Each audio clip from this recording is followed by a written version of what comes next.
How do you take a cosmetic skin clinic based in the world famous Harley Street of London, who are ranking for only 8 keywords in Google's top 10 results, to ranking for over 205 keywords in the top 10? This increases their traffic by over 718% and generates 213% more leads just using SEO. I'm going to show you step by step how I got these results in this insanely difficult YMYL niche. And the crazy part, I did it on a mid 3-figure monthly SEO budget. And no, I definitely don't work that cheap anymore. And at the end of this video, I'll also reveal how this campaign could have been even better and expose all of the mistakes and all the challenges that I went through so you don't make the same ones. Let's get to it. For those who don't know, my name's Altu and I run Yukari SEO. I've been successfully growing my clients' websites and my own using SEO since 2007. And yes, I also use old photos of myself to hide the fact I'm now a fat SEO dad. So there are a few client struggles. They were ranking for barely any top 10 keywords due to thin, poor quality and even plagiarized content sometimes on both their service pages and their blogs. Competing in one of the most famous cosmetic enhancement locations in the world against bigger, older and more high authority clinics in the industry. The client's main marketing channel was PPC ads to generate appointments. This was expensive and click prices were increasing year on year.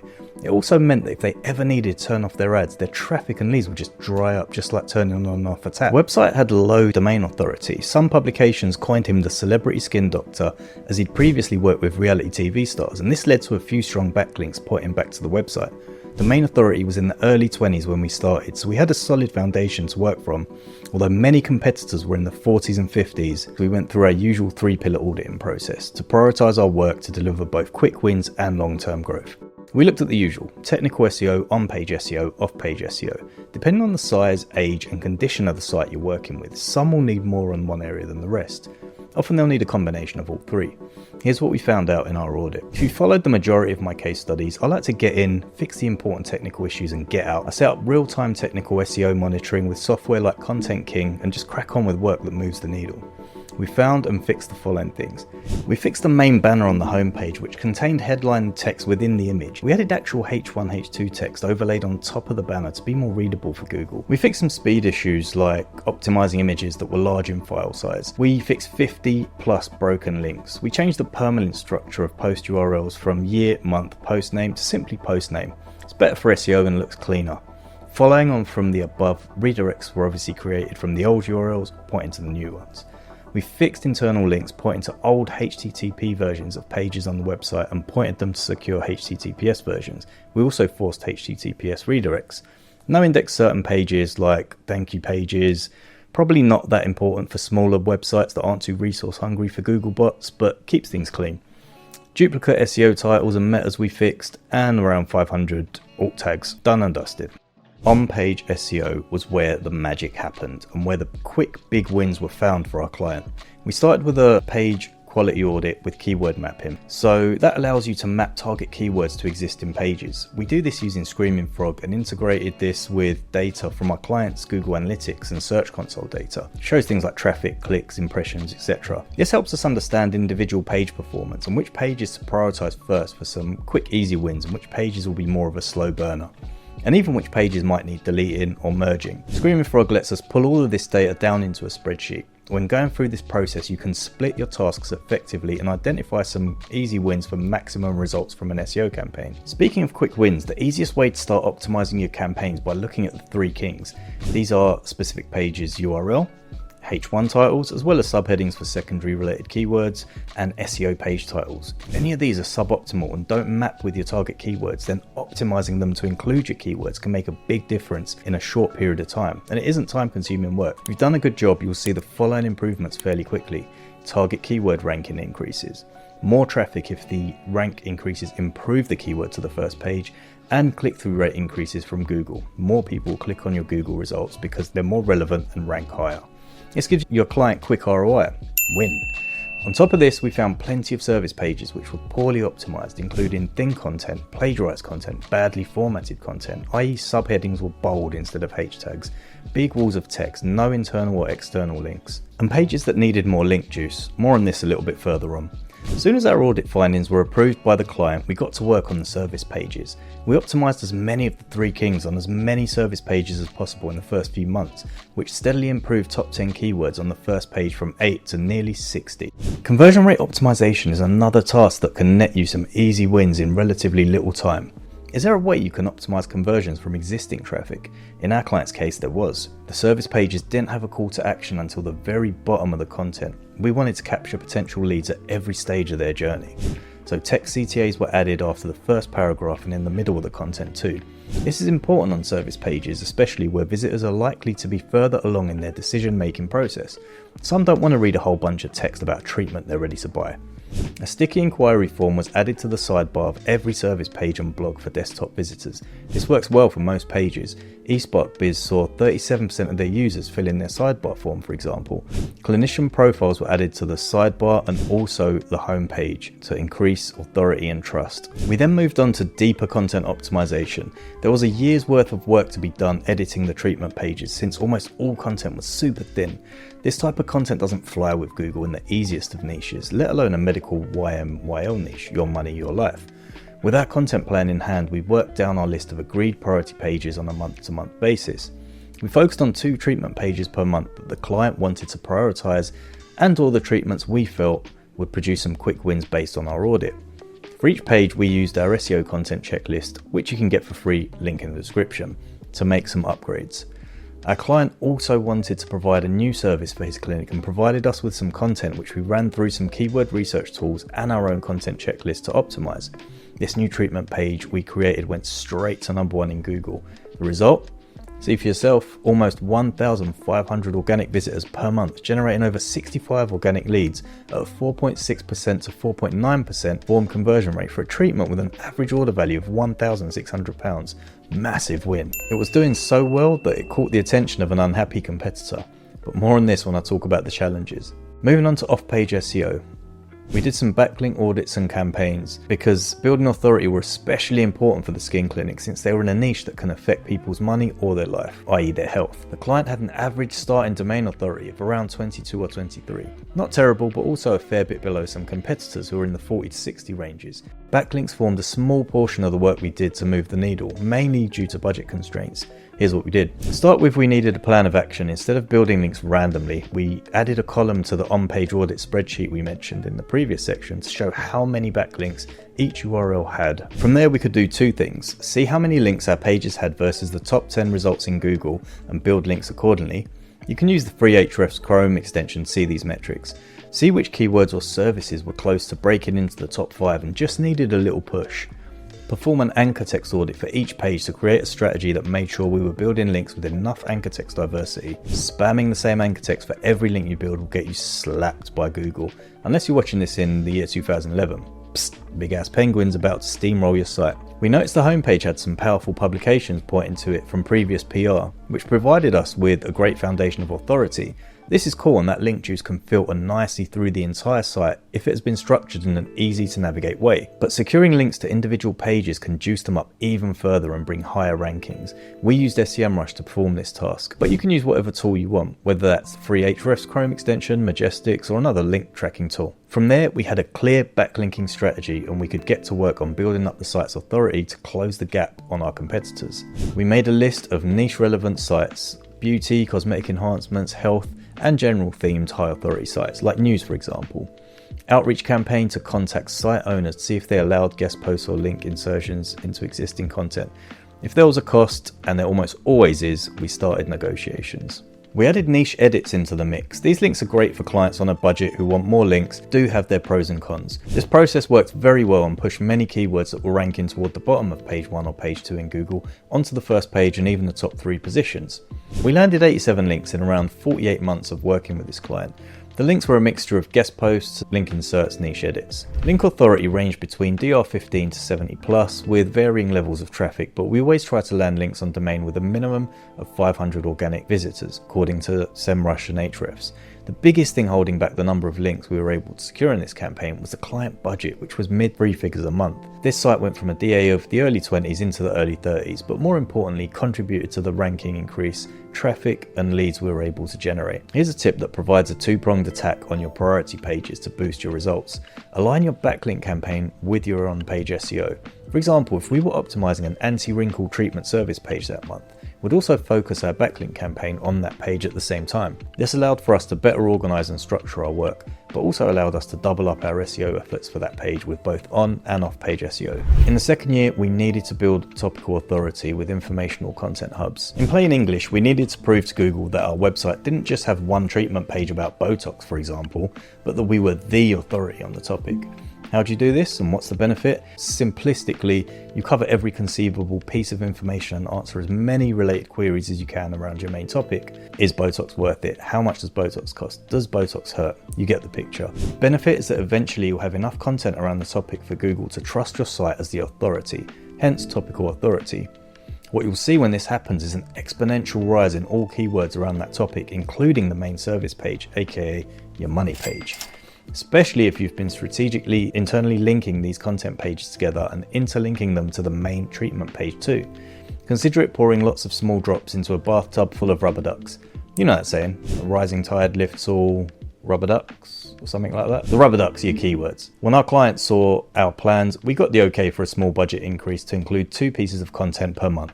It wasn't going to help us achieve critical mass quickly, but it was a start. With this budget, we could target services that had done fairly well with on-page SEO and backlinks, but needed another little push to hit the top 3 spots. We targeted these topics first for our blog content, and since our budget wasn't huge, we needed to be even more surgical. No pun intended, this client only performed non-surgical treatments with our topic selection to get the most bang for the client's buck. Enter bofu content. Bofu stands for bottom of the funnel content, i.e. people who are close to making a purchase decision. Examples of bofu content would be, how much does Botox cost? If they're considering cost, they're almost ready to buy. Best type of Botox. Again, they've shown interest, they just want to nail down the best type. Best place to get Botox. They're ready, they just want to know where to get it. Many of these keywords won't have much search volume and some might not even show up in your traditional keyword tools. Some tools will show them having 0 search volume, which leads many to dismiss them, which is a huge mistake. Take a look at some of the estimated keyword research volumes for some bofu keywords we built content for, and now look at the real amount of monthly traffic the content we built actually generated. The estimates were well off, and I'll do a video discussing why soon, but these low search volume, long tail keywords are usually far more specific, which is good news for you because 70% of all searches made on Google are long tail keywords. Searches made up of 3 to 5 plus words get between 50 to 65% click-through rate in the #1 positions from Google. That's a huge increase on the average, which is 39.8% click-through rate. Conversion rates for long tail keywords are 2.5 times higher. That is worth paying attention to. 2.5 times more people will want to buy what you're selling if they arrived on your site via long tail keywords. We focused on these long tail bofu types of content to ensure we were maximizing the small budget we were given. We wanted to generate leads and build topical authority at the same time. So what were the results like at the end of this SEO campaign? The Skin Clinic started with just 8 keywords in the top 10 of Google in April 2018 when we started. We ended the campaign around the end of April 2022 with 206 keywords in the top 10. 51 of those keywords were in the top 3. That may not seem like much over 4 years, but from start to finish, that's a 2,475% increase on top 10 keywords from where we started in a competitive YMYL niche with a 3-figure monthly budget. The campaign ended with a 718% increase in organic traffic versus a previous 36-month period. It became the #1 traffic source for the clinic by over 160,000 visitors. We also generated 1,558 leads through organic traffic in the data period I have access to, and this translated to a 213% increase. Unfortunately, I'm missing the initial 10 months of traffic and lead data, which actually works against me as the first year was where we created the new service page that shot into the #1 spot, so the traffic and leads figures would have been far greater than they show here. But either way, for a 1-doctor clinic with a couple of employees, these were awesome results and his calendar was always full. The SEO campaign for the client simply ended because I left the agency I was working for to start on my own. The client was happy with progress and results, which shows in the fact that they stuck with their campaign for 4 years. It's something I'm particularly proud of since 65% of companies switch SEO service providers at least once in 12 months. But SEO campaigns can always be improved, however great the results were. Here's how this one could have been improved. I include challenges in all of my case studies because SEOs usually don't. It's uncomfortable to say an SEO campaign could have been improved. If SEOs are honest, there's almost always money and traffic left on the table due to bottlenecks, whether on the client side, the agency side, or both. Here are some challenges and mistakes for you to avoid, whether you're an SEO or a client.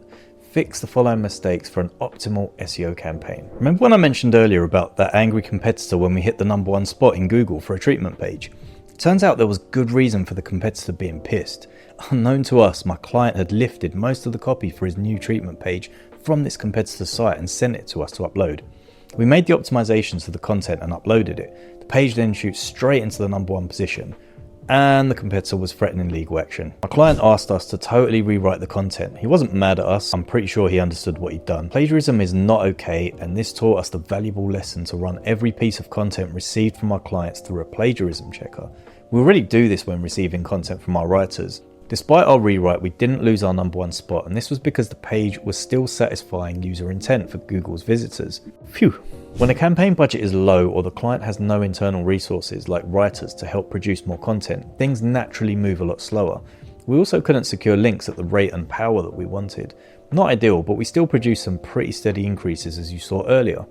Results could have been 3 to 10x or even more with a higher budget. There wasn't really a fix for this beyond me presenting the case for a higher budget the following year. I was an employee at the time. The client was a legacy client who was signed up just before I arrived at the agency I worked at. But today, running my own agency, I'd probably have to make a difficult decision. The best solution is to figure out your costs ahead of time to avoid this from becoming an issue. Be honest with yourself and your client about how much work it will take. You should also ask your client to share their organic revenue figures with you. The client SEO relationship should be a partnership. This is also why cheap SEO simply doesn't cut it. Quality links and good writing takes time, research, experience, briefing, editing, formatting and optimizing. Good writers, editors and links shouldn't come cheap. Web developers, clients and agencies in general, don't make any changes to a website without consulting your SEO. Don't make any changes to your website without consulting your SEO. The easiest way to make an enemy out of your SEO is to affect the hard work they've been putting in for months or years without telling them. Even worse when it's the agency you work for who should know better. The betrayal. Somehow, everything I'd done in a 6-month period had been deleted, and the only backup was some SQL database, which took me weeks to restore because they were simply in plain text. Before making any changes to your website, give your SEO a heads up. It benefits everyone to make sure people working to grow your website are kept in the loop. I had a process for this already, but rewrote it and sent a friendly email to remind everyone of the implications this can have. At around the 1-year mark, Google did what Google does best, change the game. You may have heard of the Medic update. If you haven't, it was a core algorithm update in late 2018 that affected the medical niche and other YMYL sites. Now, we actually cruised through the first update, but Google revisited the update in March 2019, and this time we weren't so lucky. Our client site went from 68 keywords in the top 10 down to 18. It's over an 80% loss in visibility and almost back to where we started the SEO campaign. Here's what we did to fix it. Made their website much more trustworthy. We built surgeon practitioner profiles, bios and linked out to their qualifications, governing body websites and accreditations. We put our client, the skin doctor, at the front and center of the homepage. We continued building high authority links and guest posts to strengthen the site's authority. Luckily, our clients saw what we'd achieved up to that point, so we had trust and credit in the bank to put it right.